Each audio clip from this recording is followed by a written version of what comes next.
Welcome to my YouTube channel B square. Last video में हम लोगों ने प्राकृतिक संख्याएं और पूर्ण संख्याएं कंप्लीट कर लिया था। अब तीसरा चैप्टर स्टार्ट करने जा रहे हैं जो कि है पूर्णांक। कौन सा है? पूर्णांक। आज हम पूर्णांक का बेसिक देखने जा रहे हैं कि क्या होता है पूर्णांक। पिछली वीडियो में हम लोगों ने एक देखा था प्राकृतिक संख्याएं। क्या पढ़ा था? प्राकृतिक संख्याएं। और क्या पढ़ा था? पूर्ण संख्याएं और संख्या रेखा पढ़ा था। प्राकृतिक संख्याएं क्या थी? जिनसे हम वस्तुओं की गिनती करते हैं वो थी प्राकृतिक संख्या 1, 2, 3, 4, 5 और ये इनफाइनाइट तक। अगर इन्हीं प्राकृतिक संख्याओं में क्या थी? प्राकृतिक संख्या 1 से लेके इनफाइनाइट तक, इसमें अगर हम 0 को भी ऐड कर दें तो ये हमारी हो गई पूर्ण संख्याएं। इन्हीं प्राकृतिक और पूर्ण संख्याओं को हमने संख्या रेखा पर प्रदर्शित किया था। ये था हमारा 0, इधर 1, 2, 3, 4, 5, 6, 7, 8, 9 और 0 के इधर क्या था? दायां।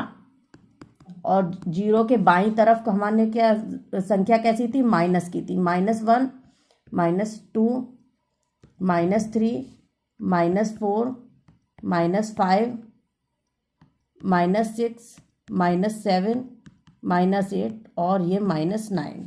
तो ये है हमारा 0। 0 के इधर की तरफ हमारी संख्या कैसी थी? धन की। और 0 के बाईं तरफ हमारी संख्या कौन सी थी? बाईं तरफ संख्या थी माइनस की। यानी इधर थी संख्याएं हमारी धनात्मक और इधर है संख्याएं हमारी ऋणात्मक। तो सभी धनात्मक, ये हमारे क्या हो गए? धनात्मक पूर्णांक हो गए। यानी कि माइनस की सभी संख्याएं, 0 सहित सारी संख्याएं प्लस की, ये सारा हमारा क्या होता है? पूर्णांक। धनात्मक पूर्णांक, इसे क्या बोलते हैं हम? ऋणात्मक पूर्णांक। तो देखते हैं पूर्णांक होता क्या है। तो पूर्णांक को हम क्या लिख सकते हैं? ये है पूर्णांक। पूर्णांक किस किस से मिलके बना हुआ है? ऋण पूर्णांक, धन पूर्णांक और क्या? 0। यानी इन तीनों से मिलके हमारा बना हुआ है पूर्णांक। धन पूर्णांक, ऋण पूर्णांक और 0। और ये धन पूर्णांक क्या है? हमारी प्राकृतिक संख्याएं। ये हमारी क्या है? प्राकृतिक संख्याएं। तो ये हुआ हमारा पूर्णांक। यानी 0 सहित सारी ऋणात्मक और धनात्मक संख्याएं हमारी कहलाती हैं पूर्णांक। इसे हम संख्या रेखा पर हम प्रदर्शित करना हमने बता दिया है कि बाईं तरफ सारी ऋणात्मक होते हैं, दाईं तरफ सारी धनात्मक संख्याएं होती हैं। इसी तरीके से हम दिशाएं देख लेते हैं। ये हम पेपर पे दिशाएं हम इस तरह से बनाते हैं। इधर होता है हमारा पूरब और इधर होता है पश्चिम। ऊपर कौन सी दिशा होती है हमारी? उत्तर। और नीचे होती है दक्षिण दिशा।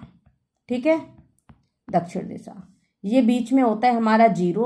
0 के इधर साइड जो संख्याएं होती हैं ये प्लस की 1, 2, 3, 4 और 5। और 0 के बाईं तरफ होती है माइनस की -1, -2, -3, -4, -5। इसी तरीके से 0 के ऊपर की संख्या होती है हमारी धन में 1, 2, 3, 4 और 5। और नीचे की तरफ होती है माइनस की -1, -2, -3, -4 और -5। यानी ऊपर की संख्या हमारी हो गई धनात्मक, नीचे की संख्या हो गई ऋणात्मक, पूरब की संख्याएं हो गई धनात्मक और पश्चिम की संख्याएं हो गई ऋणात्मक। यानी ये हो गए हमारे पूर्णांक धनात्मक ऋणात्मक। हम कहाँ पर देखते हैं? और बीच में ये हमारा क्या होता है? 0। इतना क्लियर हुआ? ये था संख्या रेखा पर हमारा। इधर 0 था, इधर +1, +2, +3, +4 और +5। ठीक है। और इधर क्या था? -1, -2, -3, -4 और -5। तो इसे हम क्या कह सकते हैं? इससे क्या पॉइंट निष्कर्ष हमारा निकलेगा? प्रत्येक धन पूर्णांक के संगत।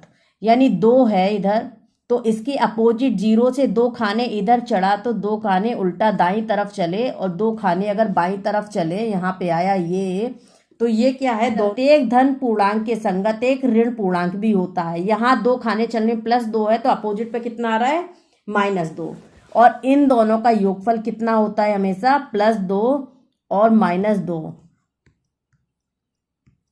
इनका योगफल हमेशा 0 होता है। जैसे ये है हमारा +4 तो इसके संगत क्या है -4, +4 और -4, अगर इन दोनों को आपस में जोड़ें तो उत्तर हमारा कितना आएगा 0। ठीक है, ये हुआ रूल नंबर 1। अब अगला देखते हैं। 0 में अगर हम किसी संख्या को जोड़ें, अगला पॉइंट क्या है, 0 में हम किसी संख्या को जोड़ें उत्तर कितना आएगा 0, यानी शून्य का योगात्मक प्रतिलोम क्या है, 0 का योगात्मक प्रतिलोम कितना होगा 0। तो 0 का योगात्मक प्रतिलोम हमेशा 0 होगा, क्योंकि 0 में 0 जोड़ने पर 0 ही आता है। ठीक है, ये एक पॉइंट हमारा क्लियर हुआ। अब अगला पॉइंट देख लेते हैं क्या है। प्रत्येक धन पूर्णांक, ये थी हमारी संख्या रेखा 0, 1, 2, 3, 4 और ये 5। इधर थी हमारी -1, -2, -3, -4 और ये है -5। इसमें जीरो के दाईं तरफ की सभी संख्याएं हमेशा क्या होती हैं, बड़ी होती हैं, बढ़ते हुए क्रम में जाती हैं, और 0 के बाईं तरफ की सारी संख्याएं घटते हुए क्रम में जाती हैं। 0 से दूरी जितनी ज़्यादा बढ़ती जाएगी संख्या उतनी छोटी होती चली जाएगी, और 0 से इधर पूरब दिशा में जितनी दूरी अधिक होती जाएगी संख्या उतनी बड़ी होती जाएगी। यानी प्लस की 5 जो है बड़ी होगी और माइनस की जो 5 है वो होगी छोटी। ठीक है, ये हुआ। तो इसका रूल क्या हुआ, माइनस के पूर्णांकों से यानी ऋणात्मक पूर्णांकों से धनात्मक पूर्णांक हमेशा बड़े होते हैं। ऋणात्मक पूर्णांकों से धनात्मक पूर्णांक हमेशा बड़े होते हैं। ठीक है, अगला पॉइंट क्या है, 0 से प्लस की संख्या हमेशा बड़ी होती हैं और माइनस की संख्या 0 से हमेशा छोटी होती हैं। जो मुंह बड़ा होगा वही संख्या, जिस तरफ मुंह बड़ा होगा वही संख्या बड़ी होगी। यानी प्लस की संख्या 0 से बड़ी है, यहाँ क्या है 0 माइनस की संख्या से बड़ा है। तो क्या हम कह सकते हैं ऋणात्मक पूर्णांक से 0 बड़ा होता है तथा धनात्मक पूर्णांक 0 से बड़ा होता है। ठीक है, अगला पॉइंट हमारा क्या है, क्या पॉइंट है, बड़े पूर्णांकों का योगात्मक प्रतिलोम छोटे पूर्णांकों के योगात्मक प्रतिलोम से छोटा होता है। अभी इसे सॉल्व करके बताएंगे कि कैसा है, एग्जाम्पल दिखाएंगे क्या होता है। पॉइंट क्या है, बड़े पूर्णांकों का योगात्मक प्रतिलोम छोटे पूर्णांकों के योगात्मक प्रतिलोम से छोटा होता है। क्या है, 5 हमेशा क्या होगा 3 से बड़ा होगा। ठीक है, और इसका योगात्मक प्रतिलोम क्या होता है, योगात्मक प्रतिलोम होता है मतलब चिन्ह को बदल देते हैं। 5 है तो योगात्मक प्रतिलोम इसका कितना हो जाएगा -5, और 3 है तो इसका योगात्मक प्रतिलोम कितना हो जाएगा -3। तो इसमें अभी हमने बताया था कि 0 से दूरी जितनी ज़्यादा जितनी अधिक होती जाएगी वो संख्या उतनी ही छोटी होती जाएगी। तो 5 ज़्यादा दूर है, 3 कम दूर है, इसीलिए 5 छोटा हो जाएगा और 3 बड़ा हो जाएगा। तो 5 की तरफ मुंह छोटा रहेगा, 3 की तरफ मुंह बड़ा हो रहेगा। तो ये हुआ कि हमारा बड़े पूर्णांकों का योगात्मक प्रतिलोम छोटे पूर्णांकों के योगात्मक प्रतिलोम से छोटा होता है। यहाँ क्या 5 का योगात्मक प्रतिलोम जो है 3 के योगात्मक प्रतिलोम से छोटा हो गया। ये हमारा क्या है, पूर्णांकों के मेन पॉइंट हो गए। एक चीज केवल रह गया, क्या, पूर्णांकों का निरपेक्ष मान।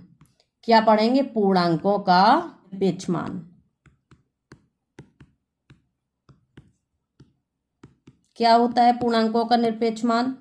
पूर्णांकों का निरपेक्ष मान को हम कैसे प्रदर्शित करते हैं, जैसे ये है कोई संख्या -6, इसका हमें निरपेक्ष मान निकालना है तो इसे हम इस तरीके से लिखेंगे। इस चिन्ह से हमें पता चलता है कि हमें इसका निरपेक्ष मान निकालना है।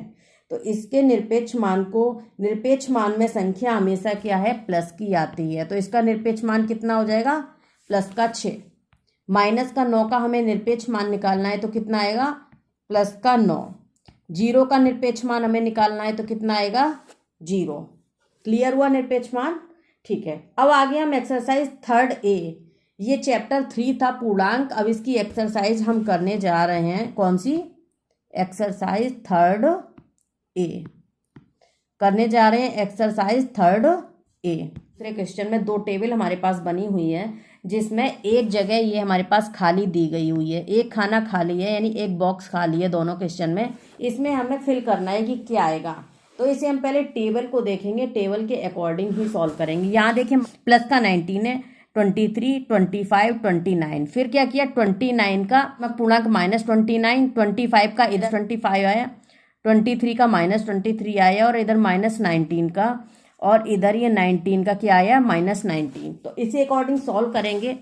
इधर देखिए 7 का इधर क्या आया, माइनस का 7, 11 का इधर आया माइनस का 11, इधर 13 है तो इधर क्या आ जाएगा, माइनस का 13, और इधर 17 का है -17। ठीक है, ये हो गया हमारा पहला क्वेश्चन। दूसरा देखते हैं, यहाँ -7 है, इसका इधर +7 आया, 25 का -25 आया, -13 का +13 आया, 31 का -31 आया। इसे अकॉर्डिंग देखते हैं, 5 का यहाँ -5 आया, -8 का 8 आया, 11 का -11 आया, 14 का है तो यहाँ कितना आएगा, प्लस का 14। तो इस तरीके से ये टेबल हमारी सॉल्व हो जाएगी। अगला क्या है, तीसरा नंबर। अभी हमने बताया था क्या है, इधर होता है पूरब, इधर होता है पश्चिम, इधर होता है उत्तर, और इधर होता है दक्षिण। ठीक है, तो यही क्वेश्चन में बताया गया है। पूरब को धन दिशा, यानी इधर प्लस, ये तो हमें पता ही है, और समुद्र तल से ऊंचाई को धन दिशा, ये प्लस, ये भी हम पढ़ चुके हैं। तो यहाँ क्या है, 0 से नीचे 4 डिग्री सेंटीग्रेड तापमान कितना हो जाएगा, 0 से नीचे, नीचे की तरफ। इधर ये हमारा 0 था, यहाँ रखेंगे 1, 2, नीचे की तरफ माइनस का था -3, और ये हो गया -4। 0 से नीचे 4 डिग्री सेंटीग्रेड तापमान, यानी ये आ गया हमारा, ये जो आया 0 से नीचे 4 डिग्री सेंटीग्रेड, ये हो गया हमारा क्या, पहला। दूसरा क्या है, 7 कदम पूरब, 7 कदम पूरब की ओर। दूसरा क्वेश्चन क्या है, 7 कदम पूरब, यहाँ से 0 से स्टार्ट किया, इधर था हमारा पूरब और इधर था पश्चिम। ठीक है, 7 कदम, 1, 2, 3, 4, 5, 6, 7, यानी कि ये हो गया हमारा 7 कदम पूरब, 0 से लेके 7 कदम पूरब, ये हो गया हमारा। अगला क्या है, 3.28 की हानि। तीसरा क्वेश्चन, हानि। हमें इसमें एक चीज हमने नहीं बताई थी, लाभ को हम दिखाते हैं प्लस में और हानि को दिखाते हैं माइनस में। तो इसे हम क्या लिखेंगे, माइनस का, हानि की बात हो रही है, माइनस का 3.28, ये हो गया हानि। ठीक है, अब क्या, 18 मीटर पश्चिम का विस्थापन। चौथा हमारा क्या हो जाएगा, पश्चिम, इधर था ईस्ट वेस्ट, यानी पश्चिम इधर हो गया, तो माइनस का कितना हो जाएगा, 18 मीटर। पश्चिम मतलब अगर पूरब की बात कर रहा है तो हम प्लस का निशान लगाएंगे, पश्चिम की बात कर रहा है तो माइनस का निशान लगाएंगे। और पांचवा हमारा क्या है, समुद्र तल से 1000 मीटर ऊपर। हमने ऊपर की बात करी थी तो ऊपर हमेशा प्लस का आएगा, तो क्या आएगा, प्लस का 1000 मीटर। तो इसका पूरा हम एक बार में देख लेते हैं। यहाँ पूरा क्या है, ये थी हमारी संख्या रेखा, इधर था 0, इधर था पूरब दिशा, और इधर था पश्चिम दिशा, इधर था उत्तर दिशा, और नीचे था क्या, दक्षिण दिशा। अगर पूरब की बात की जाए तो हमारा प्लस में आएगा पूर्णांक।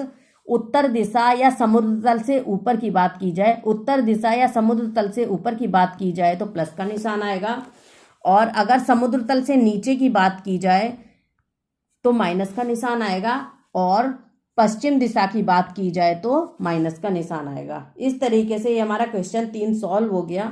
अब देखते हैं क्वेश्चन नंबर 4। क्वेश्चन नंबर 4 में हमें क्या करना है, निम्नलिखित पूर्णांकों के योगात्मक प्रतिलोम निकालना है। क्या निकालना है, योगात्मक और प्रतिलोम।